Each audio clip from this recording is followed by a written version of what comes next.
our next and last speaker for this session. This is Dan Loeb, who was a student at HCSSiM in 1982 and ran a clone program in France in 91 and 92, and then came back for senior staff in 93, 94. He studied math at Caltech, and then umbrella calculus at MIT, and now has worked for 26 years at SIM. And today he will be talking about gerrymandering for wizards. Okay, so thank you very much for that introduction. I'm sorry.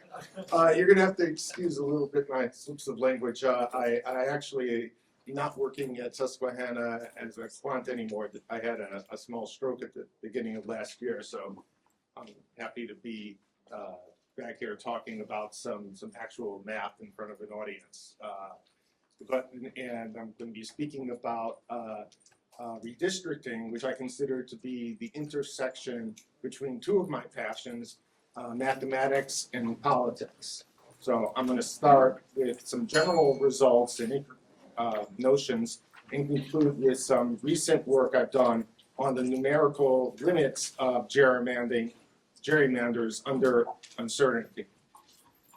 So we Americans share certain assumptions about how our elections should work. Voters should choose their legislators, and every vote should count. However, often that's not the case because legislators can choose their voters and create non-competitive safe districts dominated by and for the benefit of one party or the other. In non-competitive districts, election results are a foregone conclusion, rendering many elections and voters meaningless. This dates back a long way. The origins are perhaps in this state of Massachusetts, where in 1812, the governor of Massachusetts, Elbridge Gerry, signed a bill that drew Senate districts to benefit his own party.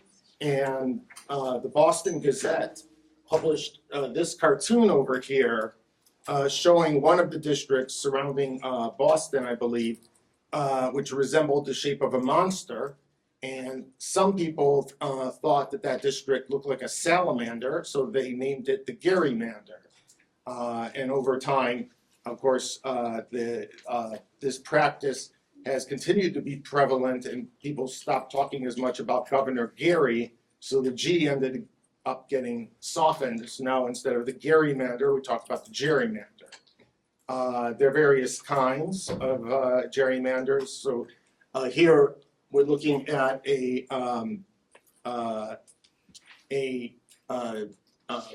country or state that with 64 voters, and it's supposed to be divided into 4 districts, each with 16 voters. If you did it in the sort of natural way of dividing it into 4 quadrants, then all 4 elections would be fairly competitive. We also have the bipartisan gerrymander, or sweetheart gerrymander, or incumbent protection plan. So the idea there is that, you know, the Democrats and Republicans normally they don't talk too much with each other, but you know they hold their nose and get together and say, you know, I had a lot of, it was a lot of effort to get elected, and there's all these Republicans in my district that vote against me. Could you take them off of my hands? And he says, sure, as long as you take all the Democrats that I don't want, and both of them are really happy, and you know they're basically have now districts that'll be safe as long as they care to get reelected. There's a lot more discussion about partisan gerrymandering, which is done by a party to maximize the number of districts for that party. So in the third example, the blue party is drawing the districts, and they've made one of the districts be completely full of red voters in order to make the other districts more blue. And here in the other one, we have the red party that has broken the central area, which is like a city with a lot of blue voters, and it's breaking it up so that whereas normally it should have enough people there to get a couple of districts, instead it's diluted and only gets that one district. And I hear my dog is really upset about that. So I have a handout that we passed around with a couple of, yes? What's the difference between packing and cracking? Packing is where you put the other party, you try to put as many of them as possible in one district, so in order to sort of bleach the surrounding districts of that party. Whereas, right, so often, like in a big city, like Philadelphia or Pittsburgh, they're going to create districts that the Democrats are going to get 95% of the vote, and so you're sort of wasting votes there. Whereas in a smaller city like Scranton, they're going to break the city in half so that area gets no Democratic districts whatsoever. So you can actually explore this because this puzzle has, if you divide the districts in the simplest possible way, if you let each column be a district, then red wins every district. If you make each row a district, then red wins 4 districts and blue wins 1 district. So the puzzle is, let's say blue was in charge of the redistricting process. How can you divide the square into 5 districts of 5 voters each so that blue wins more districts than red? And if that's too easy for you, okay. Do districts have to be contiguous? Yeah, at this point, I'm gonna say it has to be contiguous. Does contiguous include? No, not point-wise contiguous. Okay, which is really as good as not contiguous, because you can but we're gonna lift that condition later. And the second one, this is, I think, a map of all the counties in Colorado from the 2016 election. So here I have a pixelated 2-color version of that. So we have and the challenge is to divide, to take, so here we have a sort of a simple model of Colorado as a rectangle of 140 people. And you have to divide Colorado into 7 districts, each with 20 voters. And then you have to do it twice. Once imagining that you're doing it, you're offering your services to either the Republicans or the Democrats. So what are you going to propose to the Republicans and what are you going to propose to the Democrats? And since 20 is an even number, let's say that you can break ties in your own favor. Okay? And here's a real-world example from Pennsylvania, not so far from where I live. Pennsylvania's 7th congressional district. It's often considered one of the most gerrymandered districts in the country. This is how this district as it was used from 2011 to 2000 through the 2018 election. It's nicknamed Goofy Kicking Donald for a totally unknown reason. It's not compact. In fact, it's barely connected. This area here connecting the head to the neck, it's so narrow that you can't pass from the head to the neck without going indoors, entering a store and going out the back door. It splits multiple municipalities. It has segments in parts of Lancaster, Delaware, and Chester counties. But the real story is not the shape, it's the purpose behind the shape. It's carefully drawn at the tract level to avoid strong Democratic neighborhoods and create a safe Republican district. Also, not only is it trying to avoid Democratic voters, it's also trying to avoid specific potential Democratic challengers by making little tentacles that reach into the district and end at the house of the challenger, putting that guy in a different district. So this map was challenged several times and it was finally withdrawn, and a different map was used for the 2020 election. And now, of course, we have a new map based on the new redistricting. As a mathematician, it's helpful to have a way of discerning when a district is gerrymandered and the extent at which it's gerrymandered, either, for your purpose of optimizing your havoc on our democracy or detecting and trying to put an end to it. And some of the mathematical approaches have centered around various definitions, trying to encapsulate the idea of compactness. Now, of course, Dan Owen, who's around here somewhere, he pointed it out that while an ideal district, the most compact shape is a circle, it's round, but it's very hard to tessellate the plane with circles. So you're never going to get perfect compactness. One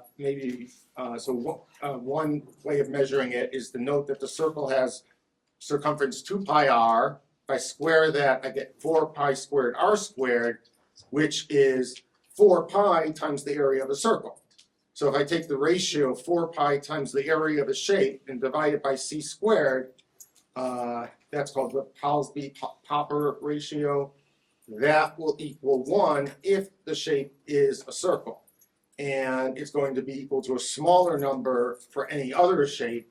We consider a shape to be compact if it's close to 1 and not compact if it's less than 1.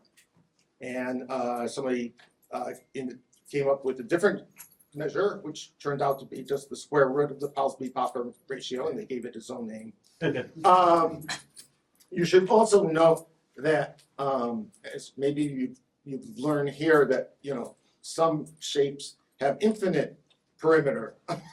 And if your state has a fractal boundary, then at least one of the districts in your state will contain that fractal part of the boundary, and therefore it'll have a bad perimeter and be very non-compact. So states like Mississippi that have a river defining one of their boundaries, or Chesapeake Bay in Maryland, or just simply have an odd shape like the Panhandle in Maryland, then you can't have all the districts be compact. And again, the compactness is not a be-all and end-all, because the lawsuit in 2018, let's hold the questions to the end, I think. The Republicans proposed a new map, and it didn't have any comic book cartoon characters kicking each other. And it looked, all plausible shapes, but it was designed to achieve almost the same political results.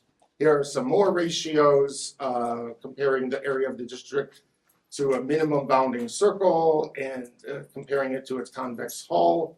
There have actually been people who used the north-south extent against the east-west extent to avoid elongated districts.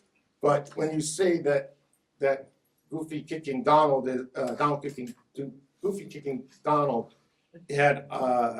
is about as wide as it's tall, it seems like that's a meaningless criteria. Now, on a state-by-state level, you see that the redistricting can have the gerrymandering can have a big effect. So in Pennsylvania, this is the election of 2012. Over half the votes were for Democrats, yet they only won 28% of the seats. And we have a similar result in North Carolina with the majority of the votes. Democrats only got 31% of the seats. And then when you aggregate that across the whole country, and note that this is you're aggregating it in a sort of net fashion, because there are some states like perhaps Illinois that skew the balance towards the Democrats, but the Republicans do a much better job of this. Okay, give them a hand.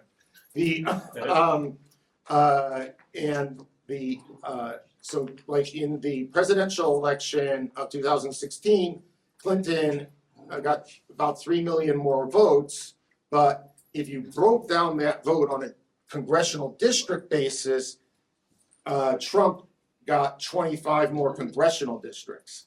And that actually isn't an important fact in itself, because the presidential vote in a congressional district only has relevance in Nebraska and Maine. But the congressional vote for the vote in a congressional district for Congress is going to mirror to some extent the presidential vote, except in those districts where it's so lopsided that one of the parties doesn't even bother to field a candidate. This is more or less how the Congress works out. And if you want to win Congress, the important thing is to win the median district and all districts that are easier than the median district. And the median district, Trump won by 3.4%, despite the fact that Clinton won the popular vote by 2.2%. So if you wanted to think of this as a 500-meter dash, then the Republicans are starting with a 56-meter head start.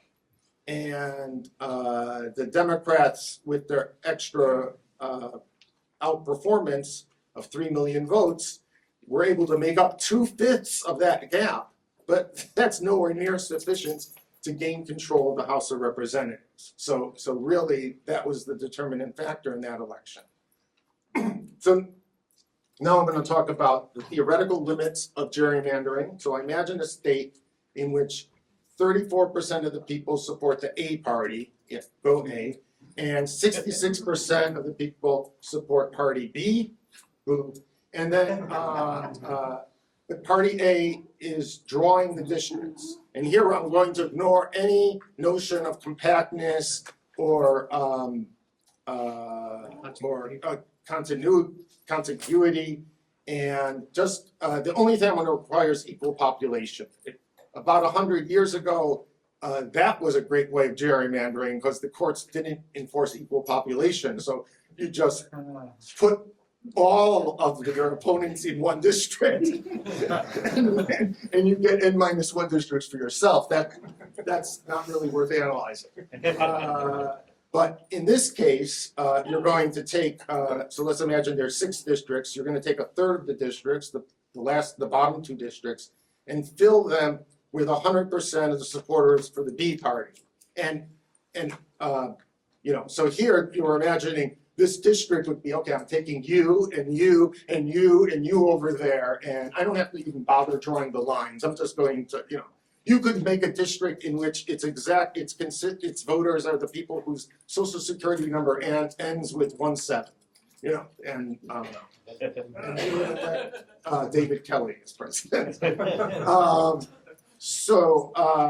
And then the remaining districts, you kind of used up. This is the example of packing. You pack people into 2 districts, and the remaining 4 districts are just barely have a majority for blue. So 1/3 of the districts are won by B, and 2/3 of the districts are won by A, albeit by a narrow margin. So A wins 2/3 of the seats with 1/3, just over 1/3 of the vote, and B wins the remaining third of the seats. And so here I can, this graph just shows you what would happen if you didn't have 34% of the vote, you had some other percentage. You do the same thing, whatever, if you have 10% of the vote, you're going to put your 10% in just under 20% of the districts, and then and you're going to have a bare majority in those 20% of the districts. You're going to win them, and the other 80% of the districts you'll flood them with your enemies. And you can do that to almost double your seats as a function of your votes, until the point where you have 50% of the vote, and you're getting 100% of the seats. And at that point, if you have 60% of the votes, there's really no way to get 120% of the seats unless you annex some districts from another state. So we're not going to consider that. Okay, now I'm going to tell you about the dummymander. So when you draw the districts, you gotta use those districts for 10 years. And over time, people will die, unfortunately, and people will move into the state or leave the state, and even people might change their minds. And there are good candidates who will get people to vote for them who would not have voted for a bad candidate, or just the campaign might be better funded or whatever. So let's imagine that there's a small change in the electorate, and now only 33% of people support Party A. So I've recolored for the voters here in this diagram to make them red. So the two districts that we packed with B, they're still voting for B. But now the four districts that we had carefully crafted with a majority for A no longer have an A majority for A, and A is going to lose it by a 48 to 52 margin. So Party A, instead of getting a third of the seat, instead of getting 2/3 of the seats, will get no seats at all, despite having almost a third of the votes. So I'm going to model this idea of uncertainty in the result of the election. So beta, the parameter beta is going to express how much uncertainty we have in our electorate. So if beta is 0, then the probability of, and the x-axis here is your expected support for you, the Party A. So if you have no uncertainty and you expect to get less than 50% of the vote, then you expect to lose, and because there's no uncertainty, you are going to lose. If you expect to get more than 50% of the vote, then you expect to win, and you will win. So it's a step function, and I suppose if it was truly 50-50, there'd be a coin toss, and you win 50% of the time, even in the case of no uncertainty. So now I'm going to make this curve a little bit smoother. And the way I'm going to do it is I'm going to look at your expected support for A, that's X. The support for B would therefore be 1 minus X. The margin is the difference between the two, or 2X minus 1. And I'm going to define a function of the margin that you win the district. So as I said, if there's a 0 margin, it's going to be a 50-50 regardless of the uncertainty. And I'm going to, if we're on the left side and you're sort of underwater, that 50% chance of winning is going to decay by a factor of E for each multiple of beta that you're away from 50%. So at 50% minus beta, you're not going to have a 50% chance of winning. You're going to have a half of 1/2E chance of winning. And then if you go another beta, you'll have a 1/2E squared chance of winning, and so on. And it will just fade off exponentially down to an impossibility. And then when M is greater than 0, which is the situation we hope to be in, we'll just define that by symmetry because we want our function to look the same from red's point of view and blue's point of view. Okay, so F for a positive margin is 1 minus F of the corresponding negative margin. Okay, now this is a graph. We're going back to 34% support for Party A and no uncertainty. And I'm going to say, instead of, I'll consider, we put 2/3 of the districts into play. Well, we could have put any number of districts into play. If we had put less than 68% of this, a smaller percentage of the districts in play, we would have won those districts by a larger margin, but that wouldn't have changed the result. It's just we would have been winning less districts. So if we had put 40% of the districts into play, we would have won 40% of the districts, and so on, up to the point where we're contesting 68% of the districts. And at that point, it's a coin flip. And if we contest any more districts, now we're spreading ourselves too thin and win nothing. So the optimal move is to contest just under 68% of the districts, win all of them and win just under 68% of the seats. Now, let's take this same situation and change beta. So here I'm setting beta equal to 5%. So a 5% margin is changing the probabilities on one side or the other by a factor of E.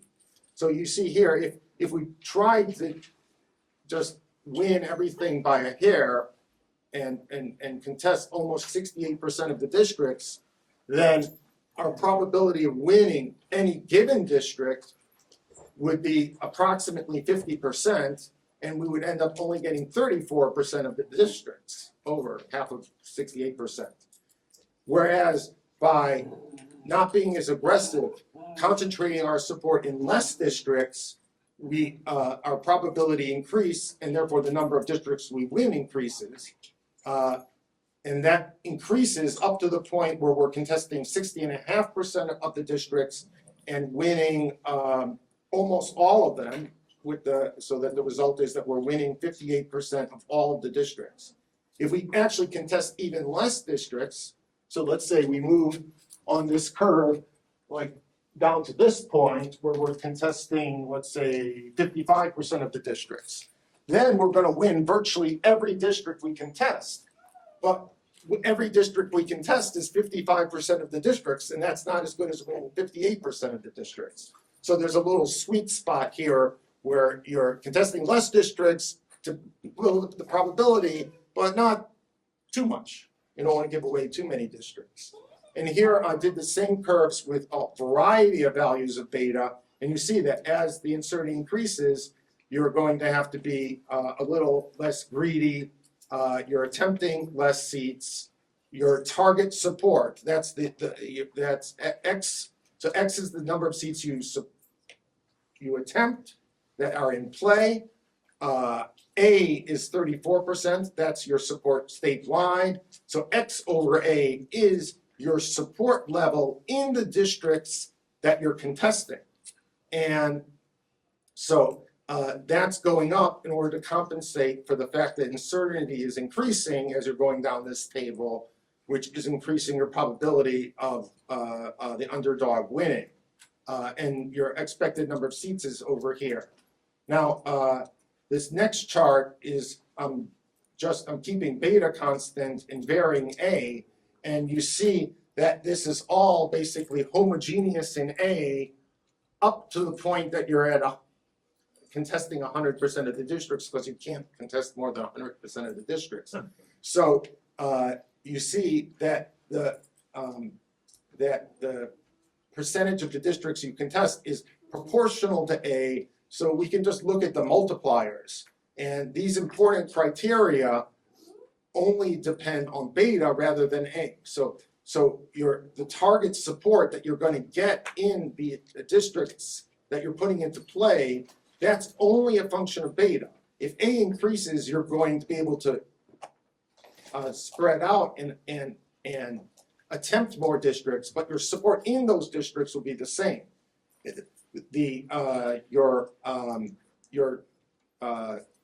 Your support is being diluted by 1 over that ratio, and the number of districts that you win is simply a function of the support that you have in those districts and beta using that formula, that exponential decay that I was showing you before. And then the expected seats, the number of seats you get is going to be a multiple of the number of votes that you got, ranging from 1 to 2. And here, this is a function. This is a log,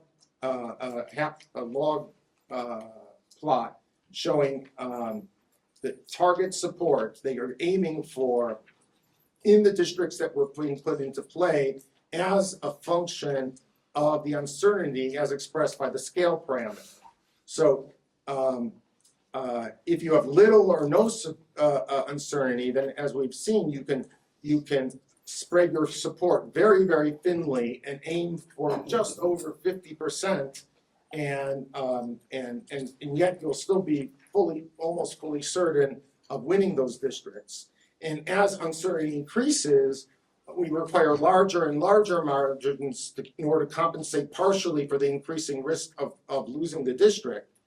However, at the extreme end of uncertainty, the uncertainty is so great that the gain in probability resulting from increasing, putting in a safety margin is insufficient to give up the increasingly large number of districts that you're being asked to give up. In fact, once 100% margin, like 100% margin means everybody likes this guy and nobody likes that guy. Like that's only making a difference of a factor of E. That's, then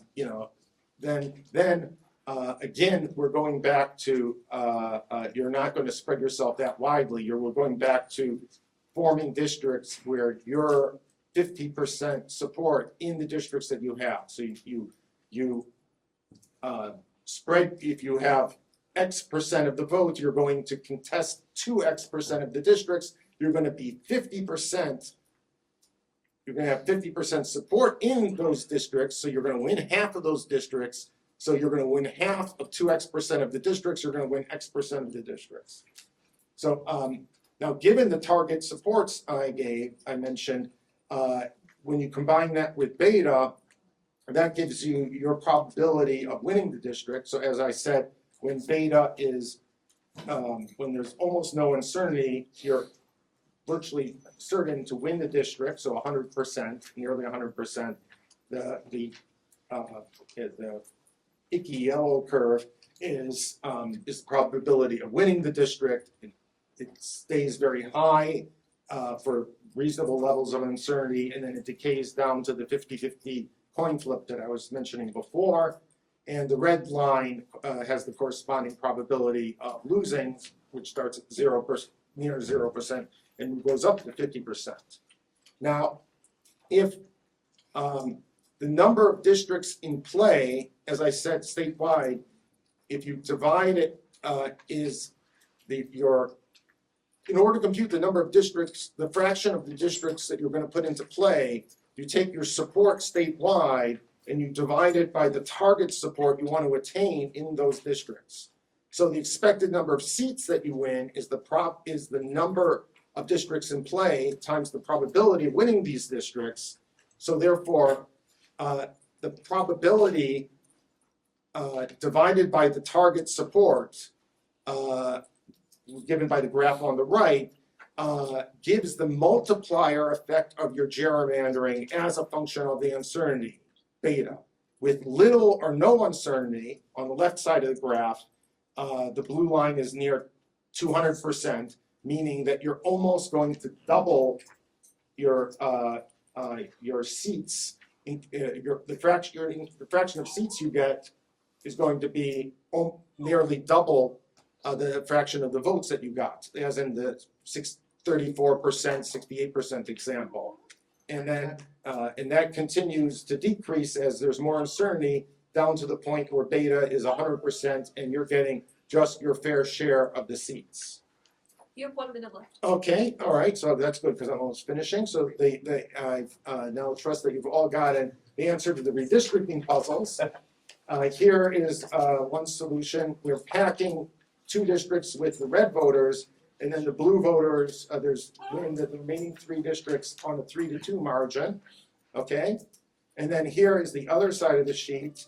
Red wins on the left. They win all 7 districts by breaking up the blue strongholds amongst a number of districts. And on the right, blue can win 5 of the 7 districts by packing red into 2 districts on the east side of the state. And these are just possible solutions. There's other ways to do it as well. And then I spoke on some related topics at the second math days, and I spoke to the IEEE about some of the work I did at SIG on helping them do their election night trading. In other words, using the early returns from an election, such as a presidential election or Brexit or Mexican or Italian election, and using those early returns to make a Bayesian update on what the overall result of the election would be. And if you're interested in learning more about these topics, I will be happy to talk to you afterwards. So thank you very much for your time and your attention, and I'd like to entertain your questions.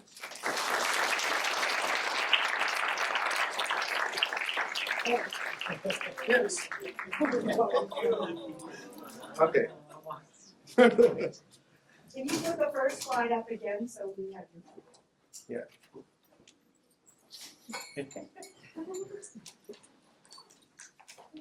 There we go.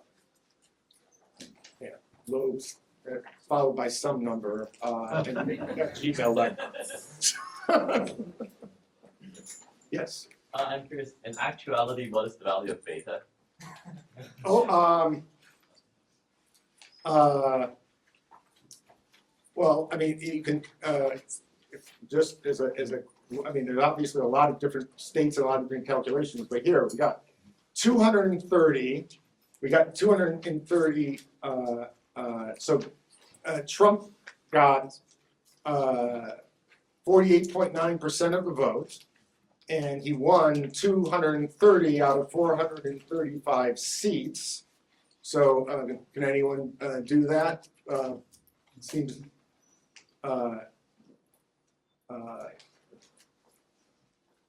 anyhow, that's been the, whatever. I mean, that would be one way to calculate it.